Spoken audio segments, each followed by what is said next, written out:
전대 한동훈 지구당 세 개인 것 같아요. 예, 요즘에 그 뜨겁죠.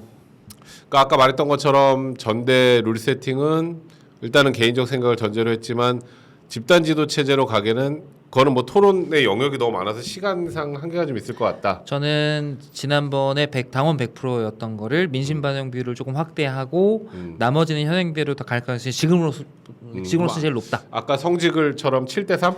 7대3이 저는 왜냐면 기존에 그렇게 했기 때문에 아 기존에. 네, 그 근거가 있잖아요. 그래서 7대3으로 돌아가고 나머지는 그대로 지금 단일 지도 체제로 가는 게 현재로서 유력하다 이렇게 개인적으로 봅니다. 근데 이제 또 단일 지도 체제로 가면 단점이라고 하는 거는 네. 이런 얘기들을 하더라고. 이제 뭐 기사상으로 분석에 그럼 과연 전당대회가 흥행이 될까? 전당대회 흥행이 될까? 그러니까 이게 1, 2, 3, 4등이 만약에 같은 지도부에 있으면 네. 다 나올 텐데. 저는 좀 다르게 생각합니다. 아 그래요? 이번 전당대회 흥행 여부는 몇 명이 나오는가가 아닙니다. 한동훈이 한동훈이 나오는가. 아 그렇긴 하다. 제가 얘기했잖아요. 아. 만약에 이번 전당대회 때 한동훈 비대위원장이 안 나오잖아요. 그러면 전당대회 이 토론회 하는 날 있죠. 한동훈 비대위원장 집 앞에 가서 왜 안 나오세요를 물어볼 겁니다. 전 맞아. 진짜로 그렇게 봅니다. 아 맞아요. 그래서 왜 안 나오세요지. 그래서 지도 체제 문제는 이미 전당대회 흥행과 관련된 문제와는 관계가 없다라고 저는 생각하고 있고, 그리고 생각하기에 따라서 그러네. 집단 지도 한동훈 위원장이 체제가 나오느냐 안 나오느냐가 문제지. 그렇죠. 집단 지도 체제가 된다 한들 기본적으로 당 대표가 한동훈 비대위원장이 될 게 뻔하다라고 만약에 다른 주자들이 판단한다면 그 역시 2등에서 수석 최고위원이 되나 뭐 다 똑같은 거예요. 그러니까 발언권이 뭐 예를 들어서 하이브리드나 나발이나 뭐. 그러니까 오히려 따로 투표를 했기 때문에 이게 사람들이 딱 생각하는 게 같이 투표를 해서 같이 후보였기 때문에 급이 같다라고 생각하지만 그렇지가 않습니다. 오히려 진짜로 표차로에서 진 사람이 있으면 우열이 가려진 거기 때문에 오히려 그 부분에 있어서 정당성 측면에서 본인이 이야기하는 게 따로 투표한 최고위원에 비해서 더 나을 것이다 이렇게 얘기할 근거도 없어요. 그렇기 때문에 무조건 집단 지도 체제라고 해서 많은 사람들이 나올 거고 이렇게 판단할 수는 없습니다. 그러니까 나올 만한 사람들은 어떤 룰에도 나올 것이고 그리고 지금 한동훈 비대위원장이 나갔을 때 무조건 1등으로 시작한다.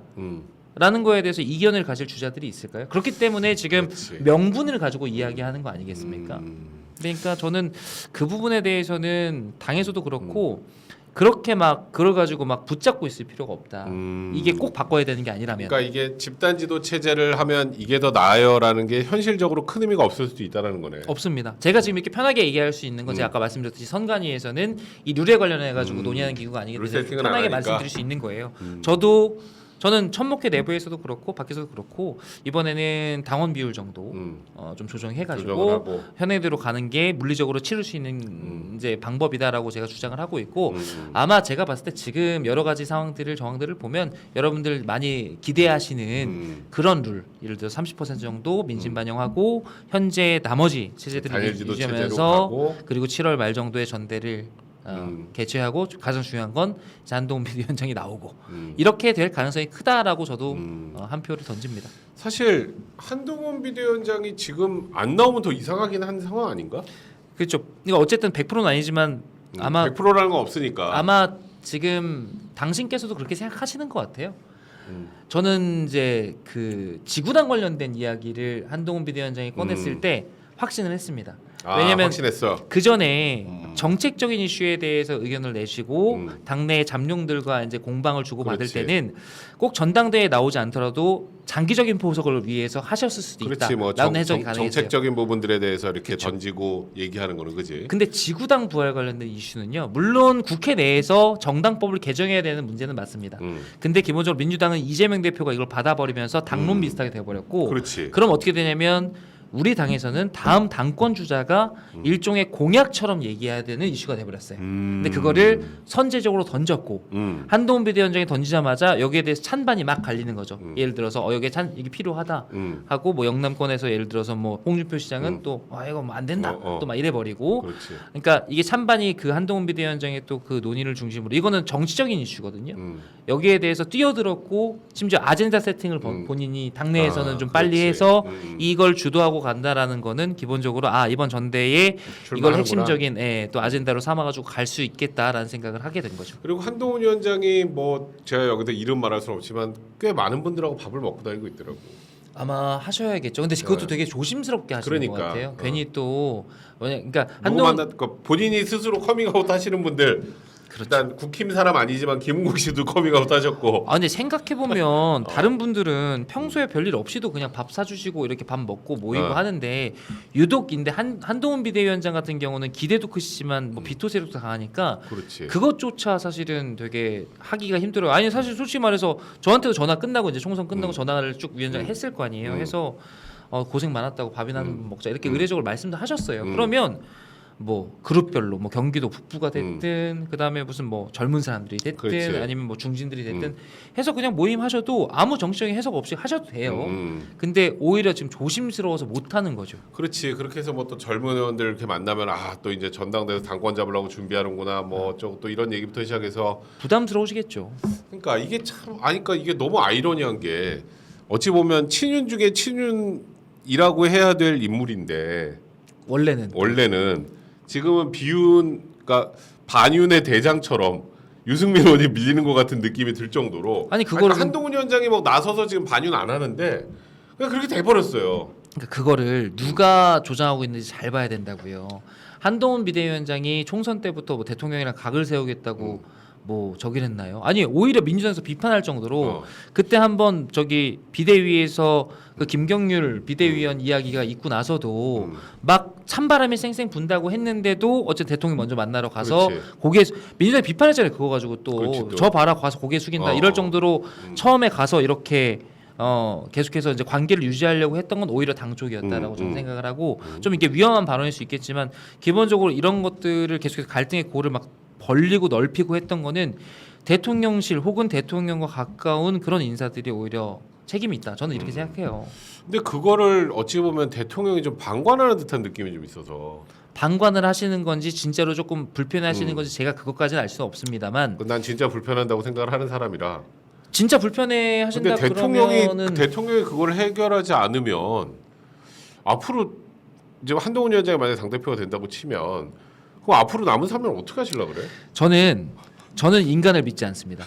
제가 보수주의자인 이유, 진짜로 제가 보수주의자인 이유는 그러니까 인간의 이성이 역사를 발전시킨다라고 하는 저 좌파의 오만함이 너무 싫어요. 그러니까 그래 저희가 전통을 중시하고 법을 중시하고 그래서 환경과 구도가 어쩔 수 없이 사람을 행동하게 만든다라고 생각하거든요. 전 제도주의자니까. 그렇지. 그래서 이 건에 관련해서도 어차피 그 다음 지도부가 들어서면 대통령도 우리 여당도 기본적으로 협력해야 되는 관계라는 점에는 동의할 수밖에 없어요. 그렇지 않으면 누가 당대표가 되든 상황은 안 좋게만 갈 겁니다. 3년이 지옥 같을 거예요. 한동훈 비대위원장이 저는 만약에 당대표가 된다라고 하면 분명 대통령과 대화하실 거라고 생각합니다. 대통령께서도 그렇게 하실 거라고 생각합니다. 왜냐하면 마음속으로 별로 안 좋아하더라도 그분들이 해야겠지. 그렇게 하더라도 이게 필요하니까요. 그리고 그렇게 할 수밖에 없으니까요. 그리고 그런 압력들을 아마 당 내외에서 늘 거고 지금 제가 여기 우리 정치와 수다를 사랑해 주시는 애청자분들께 한 가지 부탁드릴 거는 자 한동훈 비대위원장께서 당 대표가 돼서 우리 당을 이끌게 된다 한다면 그때부터 여러분들께서 그런 부분들을 압력을 넣어 주셔야 됩니다. 위드훈이가 그리고 우리 정치와 수다 애청자 여러분들께서 자 이제 관계 회복해라. 좋게 가라. 여러분께서 그렇게 얘기해 주신 게 제일 무서운 겁니다. 지금부터는 그렇게 될 거니까 저는 꼭 부탁드리고 싶어요. 전당대회 이후부터 여러분들께서 기대하시는 대로 한동훈 비대위원장께서 역할을 하게 된다면 여러분들께서 그렇게 만들어 주십시오. 그게 유일한 변수라고 저는 생각합니다. 그러니까 나는 이제 그게 좀 걱정되더라고. 지금 사실 뭐 아마 여기 있는 모든 분들 똑같이 느낄 거고 네. 우리 다 마찬가지지만 한동훈 위원장이 나오면 한동훈 위원장이 그냥 뭐 일단 100이라는 걸 얘기 안 하면 그냥 99% 된다고 보는데 네. 99% 되면 지금 분위기면은 대립각을 세울 가능성이 매우 높아 보이는 것처럼 보이잖아. 지금 사람들이 서로 사이가 안 좋은 것처럼 보이니까. 네. 근데 그게 복원이 안 되면은 물론 뭐 한 위원장이 다음 대선을 위해서 본인 목소리를 많이 내는 것도 좋지만 이번 정부가 망가지면 다음 차기 대권도 힘들단 말이죠. 뭐 전혀 기대할 수 없습니다. 당장 이제 2년 후에 지선부터 다 빠바박 망가지기 시작할 거예요. 그러니까 지금 저희는 여당으로서의 프리미엄을 확실히 부각시켜야 되는 시점이다. 그리고 저는 이건 80% 이상 확신합니다. 한동훈 비대위원장이 영민한 분이시잖아요. 그럼. 그걸 모르실 리가 없습니다. 그래서 본인이 마음속으로 서운한 게 있어도 대통령께서 뭐 이렇게 하면 같이 이렇게 할 거고 대통령께서도 본인이 3년 동안 지금 내세워놓은 개혁 과제 이런 것들을 안 그래도 힘든 상황인데 당의 도움을 그나마 받아가면서 이렇게 하시려면 그게 손을 내미실 수밖에 없다. 이건 두 그렇지. 분이 마음이 어떻든 간에 환경이 그렇게 만들 수밖에 없다라고 저는 확신합니다. 그러니까 이제 대신에 그 과거의 그 지도부하고는 좀 다를 것 같긴 해. 네, 그러니까 이제 한동훈 위원장이 만약에 당 대표가 된다고 하면 할 얘기는 다 하고 네. 대통령실이 잘못하는 것도 지적하고. 그게 사실은 저희가 처음에 비대위원장을 모실 때 바랬던 그렇지. 모습이에요. 그리고 진짜 이제 뭐 대통령의 개혁 과제 관련해서 필요한 거는 당에 또 힘을 모아주고. 네. 요런 거를 잘 균형 있게 잘 하는 게 이제 앞으로. 그러니까 나는 한동훈 위원장 같은 경우 저번에도 말한 적 있지만 당 대표가 되는 과정은 어렵지 않을 거라고 생각하는데 네. 되고 나서가 진짜 이제 본격적인 정치 시험대가 아닌가 그런 생각이 좀 들어. 그거를 되게 미묘하게 잘하시는 거 지금 되게 대장님께서 중요한 부분을 말씀 주셨는데 이게 저희가 조금 시간을 앞으로 돌려서요. 한동훈 비대위원장이 오시기 전에 저희가 그 이제 예비 주자들이죠. 그러니까 위원장들이 다 모여가지고 난상 토론 한번 한 적이 있어요. 4시간 넘게.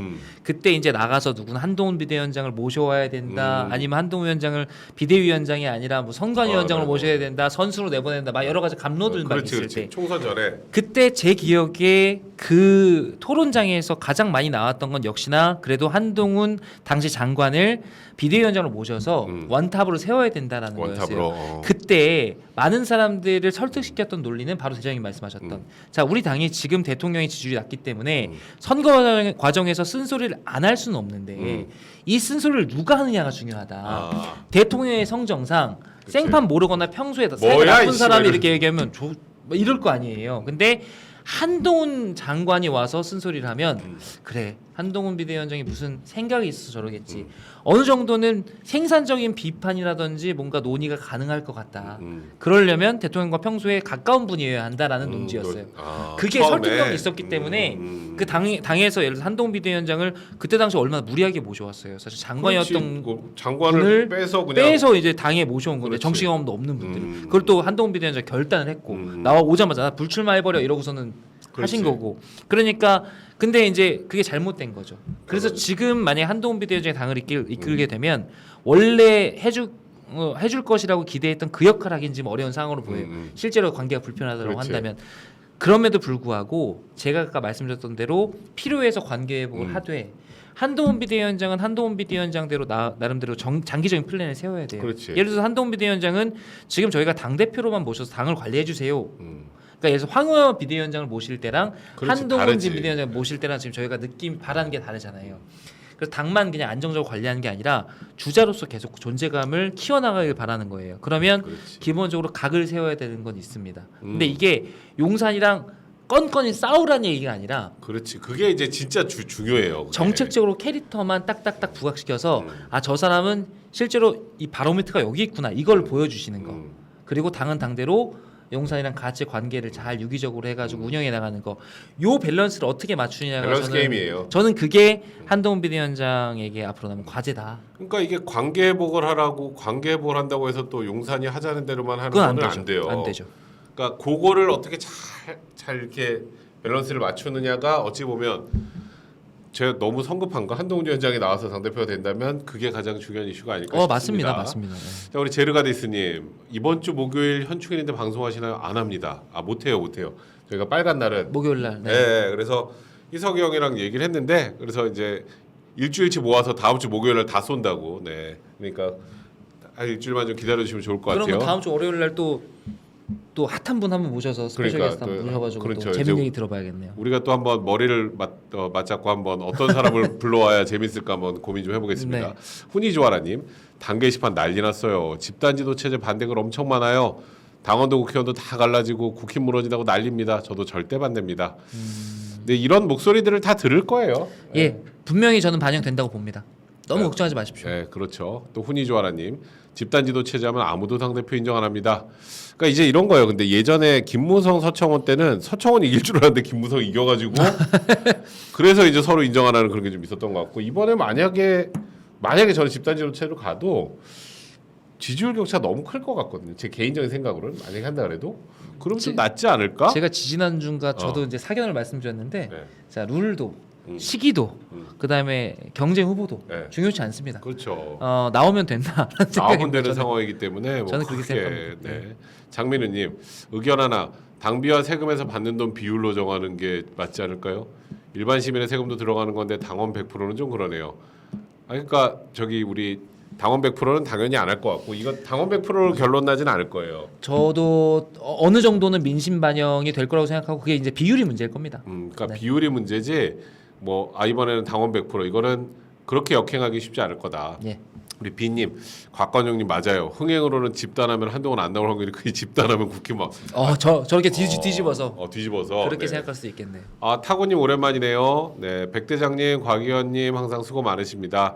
우리 정치인들도 언제쯤 국민을 위한 정치를 할지 참으로 갑갑함만 늘어나가는 나날입니다. 요즘은 정치 이슈도 잘 안 보게 되네요. 그러니까 타고님까지 저렇게 될 정도면은 진짜 정치 초고관여층이에요. 네. 저도 뵙기도 했는데 대단합니다 진짜. 3도 정신없는데 정치권 더 혼란스러워요. 이러라고 표를 주고 뽑아준 게 아닌데 말이에요. 네, 권영경님. 집단지도체든 단일체든 상관없겠지만 문제는 유승민 이런 분이 전대 나와서 최고위원돼서 당 안에서 분탕질 짓게 뻔하니 반대하는 겁니다. 지금은 당대표가 막강한 스피커 역할을 할 수 있어야 되는 거 아닌가요? 그러니까 확실하게 단일 대우 형성할 수 있어야 되는 게 아니냐 이런 취지신 것 같아요. 예. 와이님 친윤으로 가는 사람은 국민들이 안 뽑아요. 한동훈이 달라질 게 아니라 윤석열 대통령이 정신을 차려야죠 하셨고요. 네, 순돌이님 대통령 성공해야 훈이도 살고 대통령은 다음 대통령 당선 못 시켜도 낙선을 시킬 수 있으니 서로 일보 양보해야 돼요. 정치를 잘하시는 분인 네, 것 같아요. 굉장히 좋은 얘기 해주셨습니다. 행복이님 익명으로 인터뷰에서 이간질 시키는 정치인들 민주당 이관계보다 더 나쁜 사람입니다. 제발 뭉칩시다 하셨고요. 저런 얘기들 많더라고. 네, 항상 누가 갑자기 무슨 생각납니다. 무슨 관계자. 제르가디스님 오늘 석유가스 매장 가능성 발표 관련 기사 댓글 보니 기가 막히더군요. 용산 그분 덕분이라면 감사하다는 것을 보니 무슨 종교 찬양하는 줄 알았어요. 뭐만 하면 죄다 용산 덕분인가요? 여기 방송에도 그런 분들 꽤 계신 것 같은데 저보고 좌파라고 비판만 하지 마시고 왜 저렇게 변했는지를 잘 생각해 보세요. 그러니까 지지율이 그 모양인 겁니다. 제르가디스님이 완벽한 보수신데 저런 분이 소중한 겁니다. 쓴소리를 해주시는 그럼요. 거죠. 그러니까 이런 목소리를 용산도 당도 많이 잘 들어야 된다고 저도 개인적으로 생각을 해요. 제발. 네, 속초김님. 한동훈 당대표 돼서 국힘당 변화 좀 주면 좋겠어요. 국힘의원들은 자기들 기득권 봐서 생각 안 해요. 한동훈 아니면 국힘은 절대 안 변합니다. 오로지 한동훈뿐입니다. 국힘 이대로 계속 가서 3년을 생각해 보세요. 제발 한동훈 당대표 되고 보궐선거 승리하고 대권 후보 돼야 됩니다. 3년 후 이재명이 집권 잡은 거 생각하면 국민한 사람으로서 생각만 해도 무섭네요. 그렇습니다. 무섭습니다. 네, 와이님. 대통령이 낙선시킬 수 있다고 협박하는 것도 질린다. 그 시간에 윤석열 대통령 지지율이나 좀 올려라. 이런 얘기도 하셨습니다. 아이고. 자, 이제 우리 마지막 부분으로 지금 우리 지구당 얘기 좀 한번 해볼게요. 네. 그러니까 저번 주 목요일날 방송 보신 분들 너무 재밌었어요. 우리 희석이 형이 아주 그냥 불을 뿜었어요. 그 용가리에서 용가리. 화가 엄청 나셨던데? 그러니까 일단은 지구당이 뭐고 지금하고 지구당이 있으면 뭐가 다르고 일단 아주 기본적인 이론부터 좀 얘기를 해줘야 될 것 같아요. 그 지난주에 아주 그 윤희석 대변인께서 잘 설명을 해주셨는데요. 사실은 지금은 이제 그러니까 제가 당협위원장입니다. 제가 그렇죠. 어디가 당협위원장이라고 곽관용, 소개를 하는데 남양주 당협위원장이라고 하죠. 근데 당협위원장이 원래는 뭐의 준말이냐면 당원협의회 운영위원회 위원장입니다. 난 계속 옛날부터 막 지구당 위원장 이런 건 줄 알았는데. 그 지구당 위원장이랑 역할은 사실상 같아요. 실질적으로는. 그러나 예전에 저희가 오세훈법이라 그래서 그렇지. 차떼기 정당 막 이럴 때 네. 이 지구당이라는 게 사실은 그 이제 정당 조직 중에 저희가 중앙당이 있고 시도당이 있고 그 밑에 지구당이 있는 지구당, 거라서 가장 뿌리 조직이에요. 음. 그러니까 당원들과도 그다음에 일반 국민들과도 가장 가까이 있는 정당 조직으로서 그렇지. 지구당이 존재했던 겁니다. 단위는 국회의원 선거구입니다. 그렇지. 그래서 이제 그 지구당에서 뭐 그 기초의원, 광역의원도 배출하고 이렇게 하나의 가장 하위 기구로서 그러니까 당 내에서 가장 이제 그렇죠. 하위 조직이라고 할 수 있는 거죠. 그래도 당입니다. 음. 그러니까 남양주시 을 당입니다. 음. 네, 그런 식으로 되어 있었는데 이게 여러 가지 폐단이 있었어요. 그러니까 이게 제일 지금이랑 다른 거는 예전에는 이 지구당이 이 정치 자금을 받을 수 있었으니까 후원금을 받을 수 있었습니다. 과거에 한 2억 정도 1년에 받을 수 있었어요. 지금은 못 받는 거지. 지금은 받을 수 있는 거 자체가 없는 거죠. 기부가 없는 그러니까 거죠. 그거 어떻게 정치해? 그래서 예산도 여기서 예를 들어 저희가 현수막 걸고 어. 지역에서 행사하고 할 때도 이 지구당이 거둔 후원금을 가지고 그다음에 여기 있는 자체 예산을 가지고 유급 직원을 쓰면서 사무실을 두고 민원도 받고 행사도 하고 하면서 정상적인 정당 활동을 했던 겁니다. 그러니까 지구당 지구당에서. 근데 이게 반대급부에서 뭐가 있냐면 이 후원금을 가지고 예를 들어서 오남용하거나 딴 데 쓰고 뭐 공천원금 치고 받거나 그러니까 예를 들어서 이게 이제 뭐랄까 이제 자꾸 이제 부정부패가 일어나니까 이게 나중에 지구당이 별명이 뭐가 됐냐면 돈 먹는 하마라는 별명이 생겼어요. 지구당이 폐단이 엄청 많이 생기니까 이거를 엄격히 금지하자 그래서 아예 지구당이라는 조직을 없애버리고 없애버렸지. 여기가 하던 예산 관련된 업무라든지 뭐 당무 관련된 정식 업무를 그 바로 윗단위인 시도당에서 맡게 된 겁니다.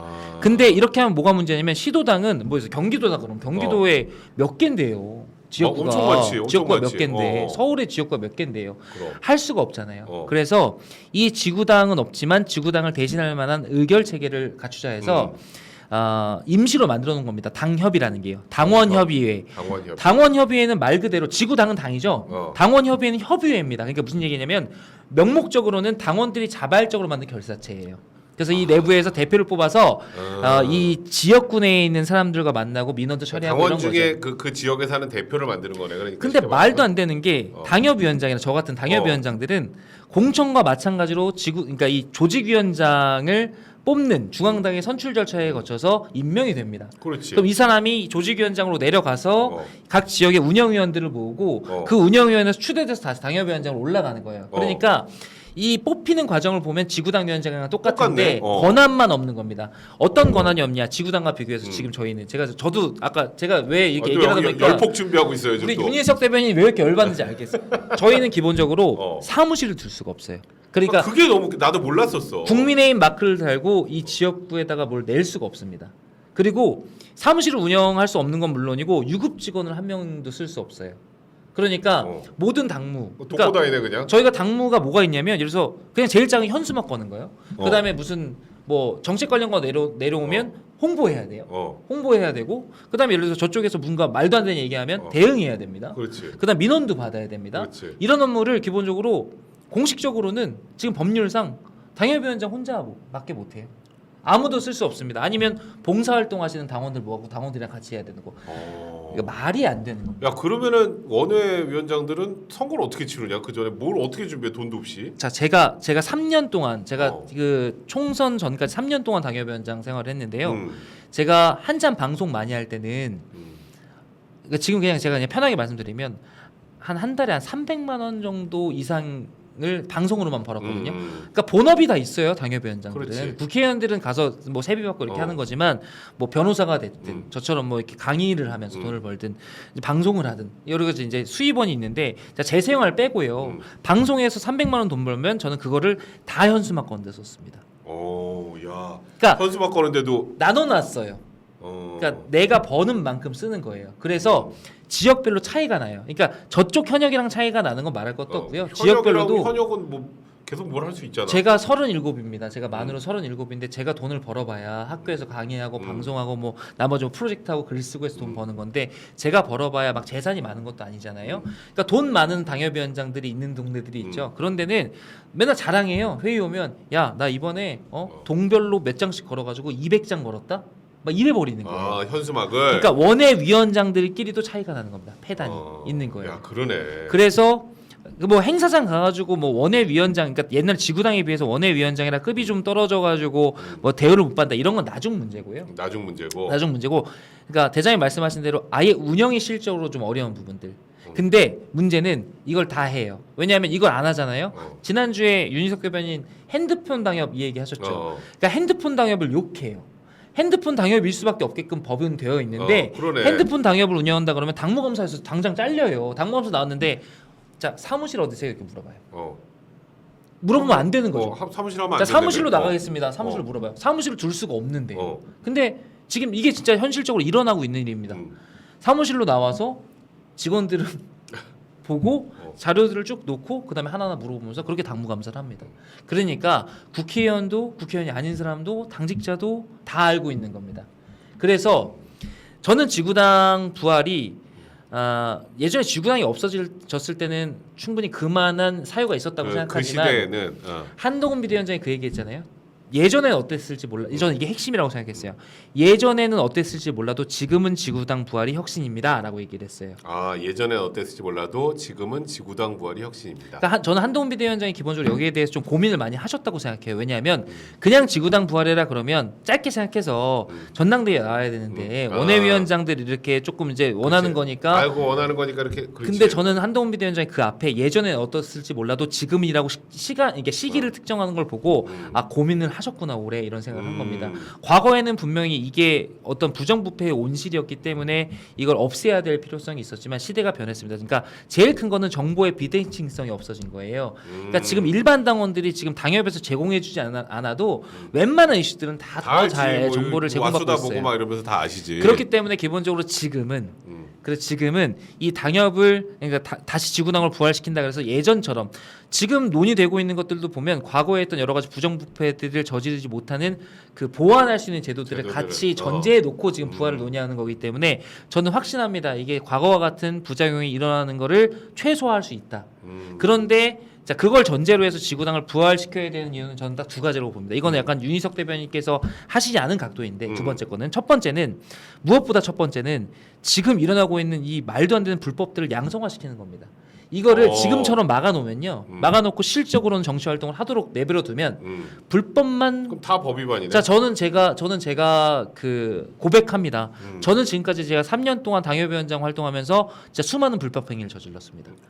그렇지 않고서는 이게 날라가도 상관없어요. 저는 이 얘기가 필요하다고 생각해요. 이게 저는 제가 매달 그 고민들을 처음에는 하면서 했어요.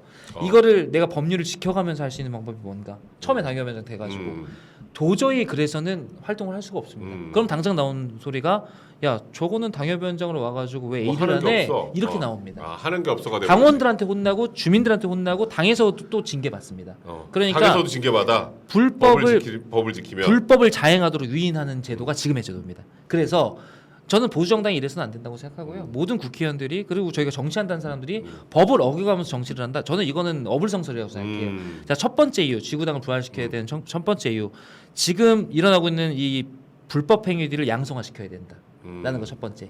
두 번째는 이거는 윤석 대변인께서 그 얘기 안 하신 건데 저는 지역에서 당협위원장으로 좀 활동을 이렇게 하다가 보면 이 원외에서 이 하는 조직들이 편차가 없이 지역 사회에서 역할을 해주는 것이 정책적으로 얼마나 중요한가를 느낍니다. 무슨 얘기냐면 자 저희 같은 경우에 지금 현역이 민주당 국회의원입니다. 그렇지. 국회의원을 중심으로 국회의원 사무소를 둘 수 있고 그렇지, 이 당 조직이 국회의원 사무소를 중심으로 돌아갑니다. 그렇지. 원외는 지금 불법적으로 하는 저 같은 사람들은 불법적으로 해놓고 비슷한 역할을 수행하면서 경쟁합니다. 무슨 경쟁을 하냐면 민원 경쟁을 해요. 국회의원이 있고 원외 당협위원장이 있어도 저희도 비슷하게 저는 타운홀 미팅이라는 걸 해요.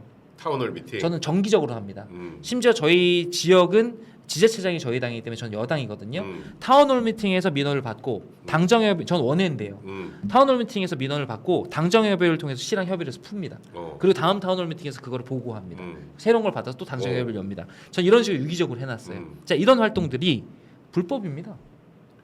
지금 이게 정상적으로 들리는 거 되게 좋잖아요. 그러니 되게 좋네. 그럼 민원 받고 타운홀 미팅에서 당정협의하고 또 해결하면 또 보고하고. 그렇죠. 이게 좋잖아요. 왜냐하면 이걸 하면 민주당도 긴장을 해요. 쟤네들 저 민원 받았대.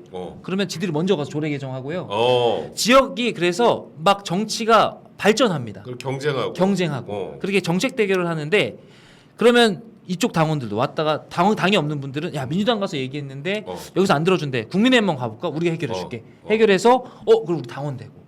이게 되게 건강한 진영을 떠나서 건강한 정책 기능이거든요. 자 말씀드린 다 불법입니다. 이거 진짜 막 가는 거구나. 그래서 이거를 제가 지금 하고 있는 이런 정책 활동들 민원을 받아서 지역에서 정당의 경제 이게 어떻게 보면 원내 주자와 원외 주자 간의 형평성 문제로만 비칠 수 있어요. 지금 모든 당권 주자들이 그 얘기만 하거든요. 그런 얘기예요. 유승민 그 전 의원께서 얘기하시는 게 거기 반대더라고. 반대하면서 하는 얘기가 자 이게 원내랑 원외 간의 형평성을 좋게 만드는 것 같이 보이지만 원외 당협위원장이 아닌 다른 잠재적인 주자들과는 그렇지, 또 그렇지. 격차를 만든다. 자, 남양주에 곽관용 말고 또 다른 청년이 있을 수도 다른 있잖아요. 청년, 그러니까. 그 얘기는 원칙적으로 맞는데 지구당 부활에는 그런 의미만 있는 게 아닙니다. 지구당을 부활시키면 저희 당협같이 성실하게 일하고 싶은 이런 당협들이 이런 활동들을 공식적으로 법률을 위반하지 않으면서 할 수 있어요. 그러면 이게 재밌다. 실력이고 이게 일반 국민들께도 아니 옵션이 하나 있을 때는 얘네들이 안 들어줘 그러면 어디 가서 딴 데 얘기할 게 없는데 그렇지. 원외 당협도 똑같이 지구당으로서 이런 정책 민원 활동들을 하기 시작하면 이 경쟁이 돌아가면서 풀뿌리 민주주의가 막 돌아가는 거거든요. 그리고 또 정상적인 그러니까 법을 어기지 않으면서 현역원 있는 지역구라면 그 현역원하고 경쟁할 수도 있는 거예요. 그러면서 그러니까 결국 그래서 이득을 보는 건 국민들입니다. 그 지역 시민들입니다. 그런 의미에서 그러니까 주자들 간의 형평성을 떠나서 기본적으로 이 풀뿌리 민주주의와 지역 생활 정치의 활성화를 위해서라도 지구당 부활을 지금은 할 때가 됐다. 다만 말씀하신 대로 예전에 폐단이 있었기 때문에 이런 것들을 보완할 수 있는 제도적 장치를 전제한 채 하면 그리고 제가 지금 이런 얘기를 했잖아요. 이번에 지구당을 만약 부활시킨다 그러면 지구당이 오히려 과거처럼 막 군림하고 막 이렇게 당원들을 관리하고 이런 조직 차원의 얘기가 아니라 정책 위주의 민생 활동을 할 수 있게끔 만드는 그런 조직안도 이 제도 안에 녹여서 부활시키면 저는 이건 분명히 순기능이 있을 것이다. 이렇게 생각하는 이게 거죠. 내가 요번에 아주 그냥 그 지구당에 대해서 굉장히 이번에 네. 두 명한테 네. 우리 희석형님하고 관용한테 아주 자세하게 배우는데, 그러니까 이게 그동안 돌아갔다는 게 난 더 신기해. 그러니까 다 그러니까 다 범법자들이에요. 지금 당협위원장 다 범법자들이고요. 그 민주당 지역위원장이나 다 범법자들이에요. 그러니까 현수막 거는 거 있잖아요. 그러니까 이게 오히려 이렇게 음성화 시켜놓기 때문에 자꾸만 보스처럼 군림하려고 그러고 뒤에서 음험한 짓 하려고 그러고 왜 저희가 그러잖아요. 그러니까 뭐 비교하면 안 되겠지만 어떤 마약 관련된 논의라든지 뭐 이런 것들 할 때 이게 어느 정도 사회적인 윤리적인 기준의 마지노선쯤에 있을 때 보면 이걸 양성화 시켜갖고 아예 관리할 것인가 아니면 음성화 시켜가지고 모른 척할 것인가 이 기로에 서잖아요 법률적으로. 그렇지. 근데 이 지구당과 관련된 거는 계속해서 그런 선상에 서 있었던 거예요. 그런데 이 활동이 정당으로서 그다음에 그 다음 선거를 준비하는 정치 집단으로서 없어서 안 될 기능이라는 거에 대해서 모두가 동의하는데 그리고 지금은 사실 후원금도 모금 못하지. 후원금 모금 못하죠. 그러니까 현역원들은 다 하잖아. 현역원들은 하죠. 그러니까 그래서 그게 어떻게 경쟁이 되겠냐고. 그러니까 저는 사실은 오늘 조금 제가 지구당 이야기를 대장님께서 하신다 그래서 말씀드리고 싶었던 건 그런 논의들은 워낙 많이 해요. 그러니까 형평성 관련된 거 지금도 보면 민주당에서는 예전처럼 뭐 이렇게 2억씩 하는 건 아니니까 5천만 원 정도를 1년에 후원금을 제한한다 이렇게 해서 발의를 준비 중인 걸로 알고 있고 윤상현 의원은 지금 국회의원이랑 똑같이 1억 5천 정도 이렇게 하는데 저는 이제 이런 논의도 물론 중요하지만 오히려 그러면 부활시킬 지구당이 풀뿌리 민주주의의 기구로서 어떤 기능을 할 것인가 여기에 훨씬 더 그걸 집중하는 것이 지금은 되게 생산적인 논의다. 왜냐하면 저는 될 것 같거든요. 이번에 여야가 기본적으로 이재명 대표 저 당론을 받아버렸고 그렇지. 이렇게 됐기 때문에 저는 이번에 가능성이 높은데 그러면 이것을 어떤 지구당으로 부활시킨 것인가에 대한 논의를 지금 저희 당권 주자들께서 시작해 주셨으면 좋겠습니다. 아무도 저희 같은 당협위원장들이 실제로 이게 아님에도 불구하고 이 불법을 감수하면서 어떤 긍정적인 활동을 하는지에 대해서 잘 모르실 거예요. 그러니까 이거를 저희가 법을 어기지 않고 할 수 있도록 도와주시는 것이 중요합니다. 이게 되게 새로운 얘기다. 이게 지구당을 부활시켜야 할 사실은 두 번째 중요한 이유입니다. 그러니까 불법을 저지르지 않도록 하는 거. 그다음에 오히려 정당이 훨씬 더 이렇게 하면 지금 그렇게 외치는 뭐 민생 그다음에 뭐 민생 정치, 생활 정치 이런 것들 중앙당에서 아무리 외쳐봤자 저희를 못 이깁니다. 저희는 길에서 폐지 주는 맞아. 어머니들을 만나고요. 실제로 5일장에 나가서 장사하시는 상인들을 만나고요. 이건 지금 당협 지역위원회 이런 데서 하는 겁니다. 그래서 여기를 공식화시켜서 이 사람들이 그런 민생과 관련된 역할을 할 수 있도록 집중시켜줄 때 그때 이 정당 전체가 조금 더 민생 정책에 가까워진다. 여당이 그런 역할 저희가 수도권에 원외가 많으니까 여당들이 그런 역할을 많이 할 거 아니에요. 그럼 수도권에서 기본적으로 민생에 관련된 뭔가 정보라든지 그다음에 뭔가 내놓는 정책의 퀄리티라든지 이런 게 확 달라질 거 저는 확신합니다. 야, 아까 지금 내가 얼추 들어보니까 저번 주 목요일 희석형 방송하고 오늘 관영이 방송 들으면 지구당에 대해서 정확하게 알 수 있을 것 같은데. 네. 그러니까 놀랬어요. 사실 아까 말했던 것처럼 예전에 뭐 차떼기 문제 생겨서 지구당 다 없애고 그게 엄청난 정치 개혁. 그 당시에 정치 개혁이었지. 해결해야죠. 맞습니다. 그리고 그 당시에 오세훈 시장이 정치 개혁을 위한 정치 개혁부 제대로 낸 건데 네. 지금 이 시대에 와서는 그게 안 맞으면 네. 그러니까 나는 개인적으로 저번 주에 희석형도 얘기했지만 오히려 오세훈 시장 같은 분이 그때는 맞고 지금은 틀리다를 얘기해 주는 게 좋지 않을까. 저도 그 얘기도 해주길 바랬어요. 결자해지라고. 그러니까 그때는 맞고 지금은 틀리다. 자, 지금 뭐가 달라지냐? 첫 번째 아까 말씀드렸던 대로 정보의 비대칭성이 많이 사라져서 기본적으로 이걸 감시할 수 있는 수단이 너무나 많아졌다. 두 번째는 그 정치자금법이 개정돼서요. 이번에 제가 선거를 치러 보니까 돈을 많이 쓸 필요도 없고요. 돈을 많이 써서도 안 되는 선거가 됐습니다. 그러니까 이건 모든 게 다 아니 돈을 뿌리고 어쩌고 하는 건 어쨌든간 당협위원장들이 지구당 위원장들이 기본적으로 선거에 다음에 나가는 어떤 토대를 마련하는 일이잖아요. 선거 자체가 그렇게 돈 먹는 하마가 아니게 되었기 때문에 예전하고 다르게 지구당 운영도 구조적으로 그렇게 할 필요가 없고 오히려 이걸 가지고 좀 효율화하고 조금 더 새로운 방식으로 운영하고 이런 전략들이 중요해진 거죠. 그러니까 이걸 지구당으로 예산을 관리할 권한을 주느냐, 뭐 후원금을 모집할 수 이거는 더 이상 그 부패의 어떤 그 충분 요인, 충분 조건이 아니다라는 말씀을 드리고 싶습니다. 그러니까 이게 저도 요번에 그 지구당 관련해서는 원외 당협위원장들의 애환을 내가 너무 제대로 들은 것 같아서 진짜 이번에. 힘들어요. 그러니까 그러니까 보수의 어차피 지역민들을 위해서 최선을 다하고자 하는 원외 당협위원장들이 뭐 일단 저번 주에 얘기 나왔던 것처럼 현역 의원은 지역구에서 사실 게임이 안 될 것 같다는 생각 들었고 돈 문제부터 시작을 해서 게임이 안 되죠. 그러니까 그거를 그렇게 비대칭으로 막 만들어 놓고 수도권을 이기라고 하는 것 자체가 너무 어불성설이 아닌가 생각이 들었고 희석형 얘기로 뭐 영남 소위 우리 맨날 나가면 되시는 그 현역 의원들이 오히려 지구당부를 반대한다는 얘기를 듣고 꼴보기 싫겠죠. 왜냐하면 민주당 이제 지구당 위원장들이 나 위원장님네 하고 다닐 텐데 그게 그러니까 이게 그래서 수도권 중심으로는 논의가 나올 수밖에 없다. 민주당은 울며 겨자 먹기로 지금 먹는 거예요. 민주당도 속내는 수도권에 있는 양반들 다 반대할 거예요. 그렇지. 당협위원장 그러니까 지구당이 되면은 아무래도 국민의힘 원외위원장들이 세질 거 아니야. 얼마나 웃기냐면요. 제가 진짜 여담으로 말씀드리면 제가 그냥 원외 당협위원장이고 나이가 그 당시 현역위원회 제가 아들뻘인데 자 행사를 같이 갑니다. 소개를 항상 현역을 먼저 그다음 원회를 하고 축사를 해요. 그러면 제가 조금 이제 가서 환호를 많이 받고 하면 얼굴에 이게 드러납니다. 행사장에서 썩는 게 원내가. 근데 만약에 이걸 지구당을 부활시켜 가지고 이 사람이 후원금도 받을 수 있죠. 지역에서 활동 범위도 넓어지죠. 행사 같은 것도 합법적으로 많이 할 수 있죠. 이래 되면 이 사람들은 긴장되죠. 그럼 당연하지. 그러니까 민주당에서는 기본적으로 일단 전라도에서는 근데 전라도 같은 경우는 좀 덜 할 거예요. 왜냐면 그래 해봐야 안 될 거야 이런 생각을 하니까 수도권 같은 데 짜증 나죠. 막 지난 총선에 막 한 뭐 만 표 차이 안 났는데 얘가 갑자기 권한을 가지고 막 제가 아까 얘기했잖아요. 이렇게 되면 민원을 엄청 많이 해결할 수 있게 돼요. 의지만 있으면. 그러니까 나 되게 하여튼 되게 이거 또 새로운 분석이 너무 재밌어서 성과가 납니다. 그걸 좋아할 리가 없죠.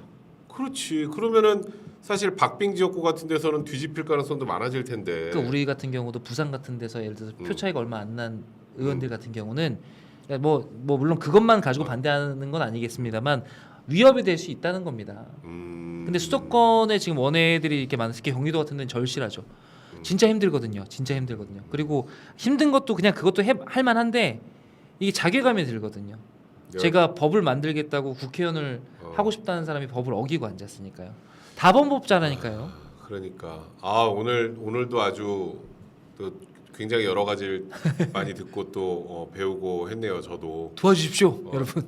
제가 정치를 할 뜻이 없으니까 이런 걸 잘 몰라요. 그러니까 나머지 현상에 대한 평론을 하지만 이런 안에 원외 당협위원장들이 어떤 애환이 있는지 잘 몰라요. 그냥 뭐 고생하는구나 정도지. 그렇죠. 그렇잖아요. 구체적으로는 이렇게까지 왜냐하면 저희도 이슈가 됐으니까 이렇게 얘기를 하지.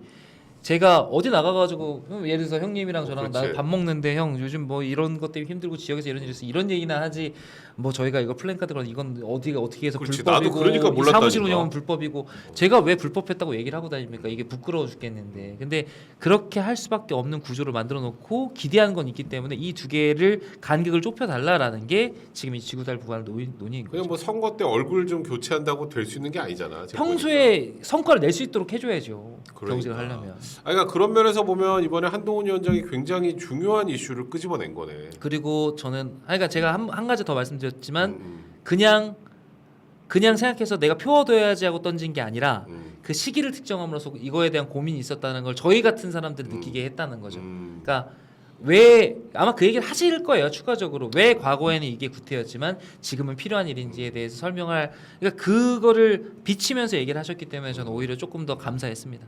그러니까 한동훈 위원장이 그런 얘기 한번 했었잖아. 수도권에서 지는 정당은 미래가 없다고. 네. 근데 그 연장선상에서 나온 게 지구당 얘기인 것 같아. 지금 딱 들어보면. 바꿔서 얘기하면 지금 현 시점에 지구당을 부활시키지 않으면 사실 다음 선거도 구조적으로 저희가 판을 바꾸기가 상당히 어려운 상황입니다. 그런 위기의식도 있으시겠죠. 그러니까 원외로 예를 들어서 뭐 그 지역이 한뭐 내리한 4연패했다. 네. 그럼 거기 당협이 돌아가겠어? 그러니까요. 현실적으로 지구당이 없으면? 그러니까 열심히 하는 당협들이 진짜 열심히 할 수 있도록 도와주시는 겁니다. 날개를 좀 달아주시길 바라겠습니다. 하여튼 오늘도 제가 막 열심히 경청을 했는데 여러분들도 아마 이제는 저번 주 목요일과 오늘로 지구당이 왜 필요한지에 대해서 정확하게 이해하시지 않았을까라는 생각이 좀 개인적으로 듭니다. 자, 우리 이제 댓글 읽고 마무리할게요. 행복이님, 한동훈의 정치개혁 특권 내려놓기 싫어. 한동훈 비토하는 국회의원들이 누굴지 우린 이번에 잘 받은 거 4년 후 경선 탈락시켰. 굉장히 강경하십니다. 네, 순돌이님, 한동훈이 1월달에 청년들 만나서 얘기했어요. 되게 좋아하세요. 제가 개인적인 마지막으로 경험 하나만 말씀드리면 한동훈 비대위원장이 저랑 막 친하거나 가까운 건 아닌데요. 꼭 어디 밖에서 만나면 저희 뭐 지원 뉴스도 하시잖아요. 되게 좋아하시고 반가워 이렇게 인사하세요. 이렇게 어른들이랑 얘기 안 하고, 그러니까 특히 그러니까 청년 주자들한테 엄청 따뜻한 그게 있고, 저희도 3명이 합동 연설을 했는데 소개를 뭐 어디에 누굽니다 딱 하고 재성을 딱 들면서 여기 뭐 남양주일의 곽관용입니다. 젊은 곽관용입니다. 이렇게 소개를 하세요. 그러니까 실제로 진짜 청년들이나 이 젊은 사람들에 대해서 관심도 엄청 많고 애정이 있으신 건 제가 알고 있습니다. 그러니까요. 네. 하여튼 뭐 여러분들이 생각하고 느끼는 것과 유사하다는 생각이 좀 드네요. 그 밑에 거요. 순돌이님, 박찬대 지역 정승현이 3번 낙선했는데 아무것도 안 하고 선거 6개월 전에나 얼굴 볼 수 있어요. 인천. 진짜 그게 딱 지구당 얘기하고 다 연결되는 그런 내용인 것 같아요. 아무튼 오늘 여러분들 또 뭐 오늘 저는 개인적으로 굉장히 재미있는 정치 이야기였는데 뭐 앞으로도 저희는 뭐 어떤 뭐 불편한 얘기도 상관없이 좀 정치와 수다는 그냥 네. 우리가 무슨 소위 뭐 이런 판을 그러지만 꼴보수 방송도 아니고 여러 가지 생각할 게 많은 방송을 했으면 좋겠다는 생각이 들어서 여러분들 뭐 오늘도 봐주셔서 너무 감사드리고 또 저희 뭐 저 위에 뭐 후원 계좌 같은 계좌 후원도 좀 많이 부탁드리고요. 앞으로도 여러분들 계속 지속적으로 저희 방송 시청해 주셨으면 좋겠습니다.